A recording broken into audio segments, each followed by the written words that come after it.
Muling mapapanood sa Kapuso Network ang veteranong aktor na si Christopher De Leon matapos siyang mapasama sa inaabangang medical drama series ng GMA Network na may pamagat na Code Gray. Isa itong malaking proyekto na pinagsasama ang mga batikang artista at bagong henerasyon ng Kapuso Stars. Kaya naman mataas na agad ang inaasahan ng publiko. Pinangungunahan ng serye ni Alden Richards na unang beses gaganap bilang isang surgeon.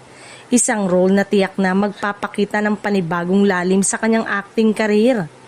Makakasama niya rito sina Andrea Torres at Faith Da Silva na parehong kilala sa kanilang matitinding pagganap sa mga drama series. Kasama rin sa powerhouse cast sina Shuve Etrata, Allen Ansay at ang veterano si Romnick Sarmienta. Hindi rin pahuhuli sina Joros Gamboa at Christian Bautista na siguradong magdadagdag ng kulay at husay sa kabuuan ng kwento ng serye. Dagdag pa sa ensemble cast sina Christopher Martin at John Lucas na patuloy na pinatutunayan ang kanilang versatility sa iba't ibang genre.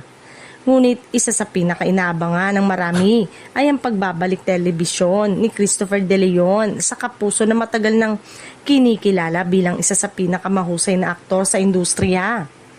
Ang Code Gray ay inaasahang maghahatid ng matitinding eksena sa loob ng ospital, mula sa life and death situation hanggang sa personal na laban ng bawat karakter.